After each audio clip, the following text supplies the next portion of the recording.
I mean, that's a disaster. Tom Aspinall still can't see. He's got a fucked up right eyeball still. It's really bad, right? The reality is he might not ever fight again. Like, who knows? Like, if he has surgery on his eye and it doesn't go well and he can't see out of the eye, apparently he's still fucked up in his right eye. There's some tendon damage or something. And, eyes are so tricky.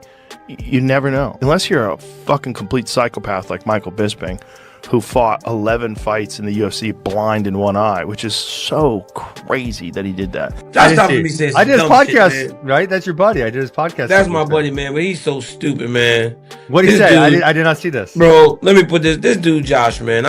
Josh gonna go up on. See, here's the problem. You know what? So Josh always talks to me about moving to Texas. Oh man, it's so nice in Texas.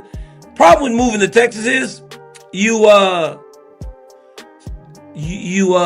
start believing in stuff that just is not true, man. People, they really buy in. Josh talks about his Texas fantasy, but that soft belief, that trust and illusions, is exactly what destroys careers in this sport. Step into the octagon carrying even a small spark of naive hope, and you're already at a disadvantage. This isn't about where you're from, it's about facing the harsh truth. The UFC respects only one thing: ruthlessness. That's where fight intelligence and a championship mindset separate true contenders from pretenders. If your mind is lost in media hype or empty promises outside the gym, your training camp is already weakened. Step into those lights, face an opponent who lives in reality, and you will pay the cost a heavy, brutal one. He released him. It's not true.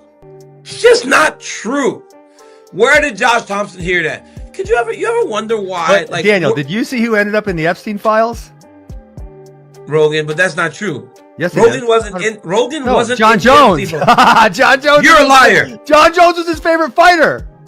Bro, you're a liar, bro. No bullshit. Go type it in. Swear on everything. Swear on everything. You know what? I'll try to send it to Luis right now because you can search them yourselves. Yeah, that's John Jones' favorite fighter. Yeah, but that doesn't mean he's in the Epstein files. They're calling John Jones a liar and tying his name to the Epstein files. This isn't just gossip, it's psychological warfare. It's a direct attack on a fighter's reputation in the UFC. Do you think that doesn't affect his focus or weaken his training camp? Dana White isn't only thinking about pay-per-view numbers protecting an entire empire. Imagine what that pressure does to a champion already carrying the weight of the sport. It sucks. I was critical because I felt like he talked about it and then it just kept on and kept on and kept on. And I felt like he should just kind of leave it alone and, for a minute. And yeah, it sucks. And here's the thing is he kind of accused Sorgan of cheating. And I'm actually curious to hear your opinion because of a specific opponent of yours. I feel like the ability to poke someone in the eye from space, that's kind of hard. And if you could be that accurate, why wouldn't you just punch him in their eye? Yeah.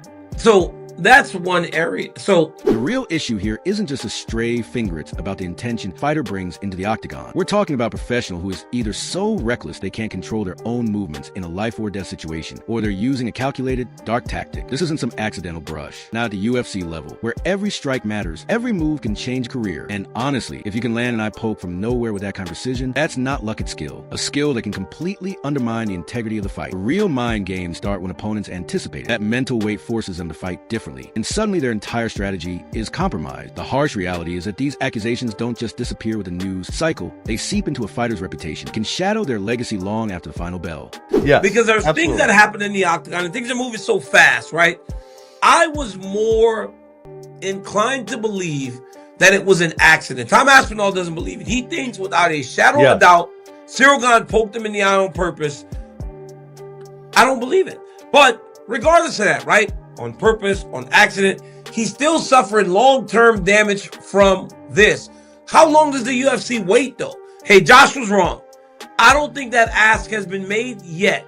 If the UFC wanted to, they could just make an interim title fight between someone else while the champion waits. Tom Aspinall fought last year. Accident. In the unforgiving world of the UFC, an accident is just a harsh consequence you didn't anticipate. Do you think Tom Aspinall's belief that it was deliberate doesn't eat at him? That mental wound is just as real as any lasting damage to his vision. The UFC doesn't stop for feelings, not when a division is waiting. They don't care how it happened, they care if you can still perform. That belt demands action. If you can't answer the bell, they'll set up an interim fight. Your reign is already on borrowed time the moment doubt creeps in. Who I don't even know if he fights anymore. And then Tom Aspinall has this injury.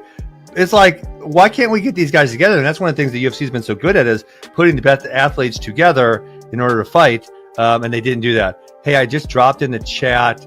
Damn it, I'm gonna text you guys. I'm gonna text you the email from Epstein. Dude, you're so crazy. He wants the John Jones Brandon Vera fight.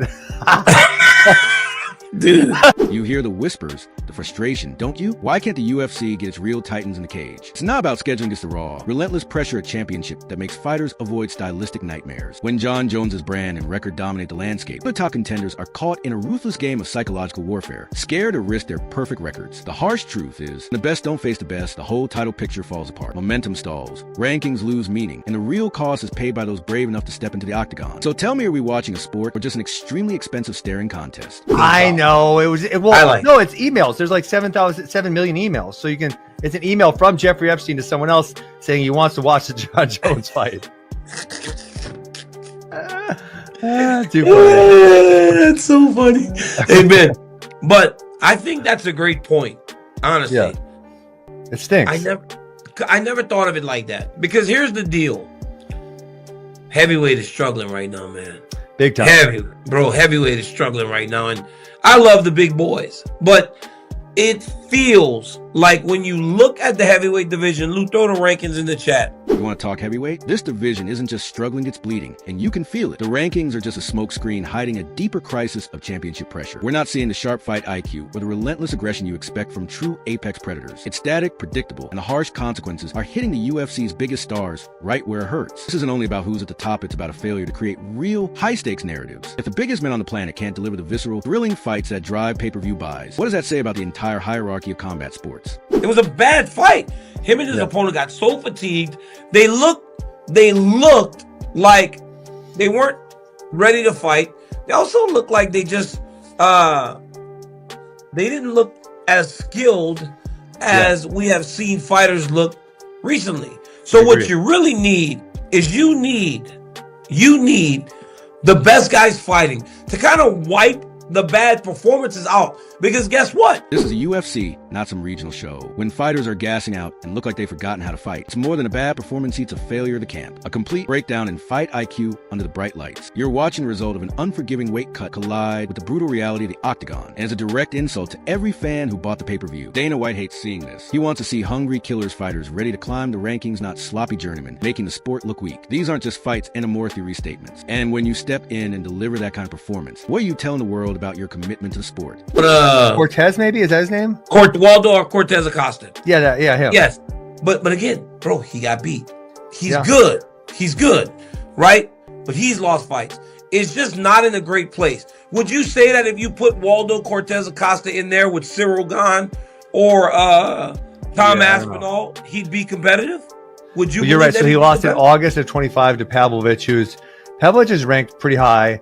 And Pavlovich got knocked out by Tom Aspinall in the first round. It just feels like there's a clear separation between the best guys. You think being good is enough to step into the octagon with the UFC's elite heavyweights? That a myth sold to casual fans. Look at what happened to Cortez Acosta, the talented fighter. No doubt but Pavlovich exposed a gap. And then Tom Aspinall, his championship level fight IQ, dismantled Pavlovich in seconds. That's not just a difference in skill, it's a chasm in the rankings. A brutal reminder of what happens when you're not operating at the absolute peak. This isn't just about winning fights, it's about surviving the pressure, navigating stylistic nightmare, and handling the relentless climb toward title contention. Every training camp for these top fighters is a war, because they know that one slip, one moment of weakness can flatten their entire career trajectory. You ever ask yourself, is being good ever truly enough, or is it just a ticket to the Shark Tank? But Luis is I think it's competitive. Yes, it would be competitive because he can move.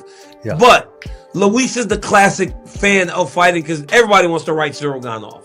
And I don't know why. Because he got choked by John too fast. That's why. Yeah, but still, bro, you forget that he fought tooth and nail with Francis. You literally just sat up here right now and said the three best heavyweights in the world are John, Francis, and Tom Aspinall. I do believe that to be the case. Yes. Cyril fought Francis Ngannou very well. Hey, a mistake cost Cyril Gane beating Francis Ngannou when he tried for the leg lock. So how bad is Cyril Gane really? Good. Because he was looking very good against Tom Aspinall. You're dead wrong if you think you can write off Cyril Gane. This isn't fan speculation, it's UFC reality. He pushed Francis Ngannou to the absolute limit. That leg lock wasn't a sign of weakness, it was championship pressure, forcing a calculated gamble for finish. Now some want to dismiss him after one misstep against John Jones, forgetting the caliber of the man who caught him. This isn't just a loss, it's about the heavyweight hierarchy. Is one choke really enough to unravel his entire legacy? Go get Francis Ngannou to fight again, because I don't know what he's doing. You got to talk John into it. John's talking about not fighting again. He's got arthritis or something. I agree. I don't know. Maybe we just throw Gable Stevenson in there. I've been saying that for a while. He's You actually think, but fighting now. Gable needs time. John even said in a year Gable will be UFC champ. You don't think he needs a little more time than that? I said throw him in there, so I'm not saying throw him in against number one, but I think he's got another fight coming up pretty quick. Put him in there. I don't know, easy. Hey, give him a couple easy ones, right?